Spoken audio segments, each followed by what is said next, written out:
এটাই তো কথা। নিরাপত্তা চাই, ছেলেদের নিরাপত্তা চাই, কারণ নারীদের তো দরকার। ছেলেদেরকে বিয়ে করবে নারীরা যদি এরকম প্রত্যেকে এরকম শুরু করে যে টুনটুনি কেটে দিবে, তাহলে পুরুষরা কোথায় যাবে? আপনি বলেন। ওকে ছেড়ে দেবে, ভালো লাগবে না ভাই, ছেড়ে দে, তাহলে মামলা কর। তাহলে ওকে মামলার আওতায় যদি রাজি না হয়, তাহলে সেই মানুষটাকে তো রেখে লাভ নেই, সেই মানুষটাকে ডিভোর্স দিয়ে দে।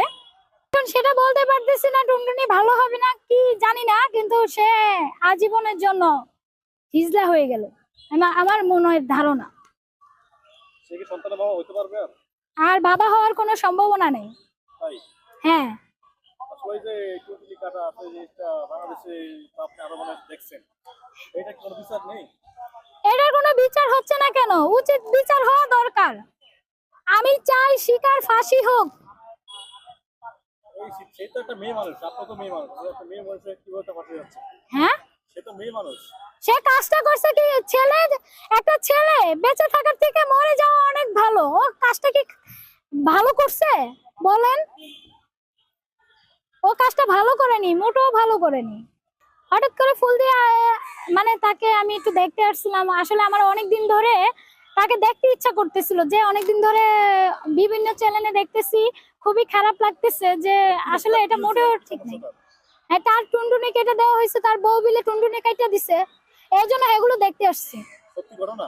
এটা আমি প্রথমে বাস্তব মনে করিনি, তারপরে আমি রানা ভাইরে ফোন দিলাম। রানা ভাই আবার তার ছবি দেখাইছে আমাকে।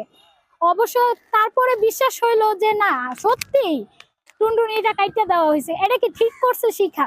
বলেন। শিখে কেন এই কাজটা করছে, আপনারা কি মনে করতেছেন? শিখা কেন এই কাজটা করছে?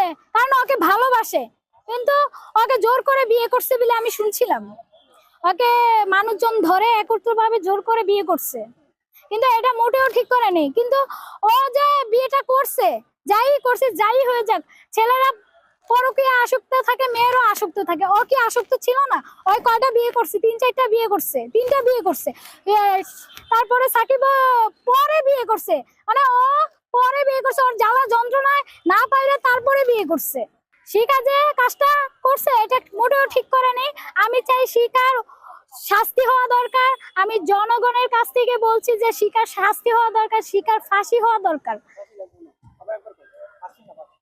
ফাঁসি বলা যাবে না। শিখা সাকিবের লগে যে কাজটা করছে, এটা শিখা মোটেও খারাপ ভালো করে না। মোটেও ভালো করে না। আমি একটা মেয়ে হয়ে শিখার ফাঁসি চাচ্ছি আমি, ঠিক আছে?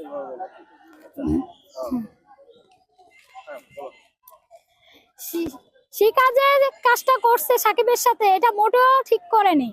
আর আমি চাই শিখার শাস্তি হওয়া দরকার, অনেক কঠিন শাস্তি হওয়া দরকার।